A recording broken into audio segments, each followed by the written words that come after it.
বাবারা, আমার মা বোনেরা,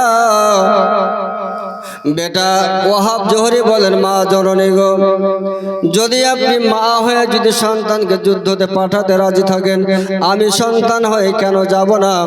আজকে আমি সন্তান, আজকে মায়ের কথা শোনার জন্য, মায়ের কথা মানার জন্য আমি সর্বদা যেন রাজি রয়েছি। জোরে বলেন সুবহানাল্লাহ।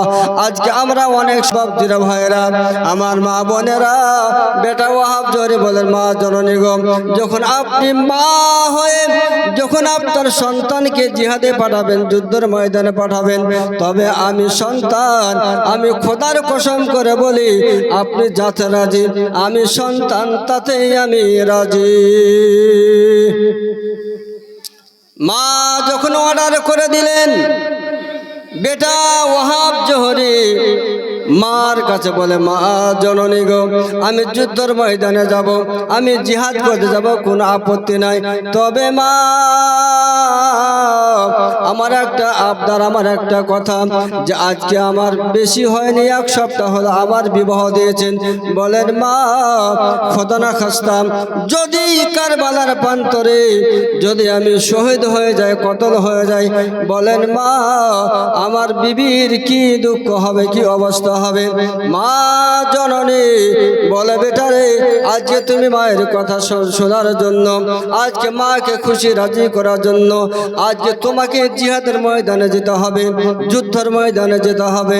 মা যখন আদেশ করলেন, বেটা বলে, মা গো, একটু অনুমতি দেন, আমার শ্বশুর বাড়ি যাব, আমার বিবির কাছে যাব, যাওয়ার পরে আমি একটু অনুমতি নিয়ে একটু শেষ বিদায় নিয়ে বাড়ি ফিরে আসবো। বাপজিরা ভাইয়েরা, আমার মা বোনেরা গো, বেটা ওয়াহাব জোহরি আপনার যখন আপনার উটের ওপর সওয়ার হলেন, যখন আপনার রওনা হয়ে যাবেন, মা বলে, বেটা শুনো শুনো, আজকে বিবির কথা শুনে মায়ের কথা ভুলে যেও না, একটু মায়ের কথা স্মরণ রাখবে। এই দেখেন বাপজিরা, এই দেখেন বাবারা ভাইয়েরা, আজকে সেই বেটা ওয়াহাব জোহরি মায়ের কথা স্মরণ রেখে আপনার শ্বশুর বাড়ি চলে গেলেন, বিবির কাছে গেলেন। বিবিকে বলে, বিবি, আজকে আমার মায়ের আদেশ, আমার মায়ের মনের বাসনা, আজকে আমি 5টা নয় 10টা নয়, আমি মায়ের একটা সন্তান, আমার মায়ের মনের বাসনা যে আমাকে কারবালার প্রান্তরে জিহাদ করতে হবে, লড়াই করতে হবে। বলো বিবি, আজকে তোমার মনের বাসনা কি, তোমার মনের ইচ্ছা কি একটু শুনিয়ে দাও। বিবি সাহেবা বলে, স্বামী গো, আজকে মাত্র 1 সপ্তাহ হলো বিবাহ হয়েছে। বলে, স্বামী, যদি খোদা না খাস্তা আপনি যদি কারবালার ময়দানে যদি আপনি শহীদ হয়ে যান, আপনি জান্নাতি হয়ে যাবেন। ওগো আমার স্বামী, সেই দিনকে আমাকে সঙ্গে নিয়ে যদি আপনি জান্নাতে যেতে পারেন, ওয়াদা করেন, আমার তরফ থেকে কোনো আপত্তি থাকবে না।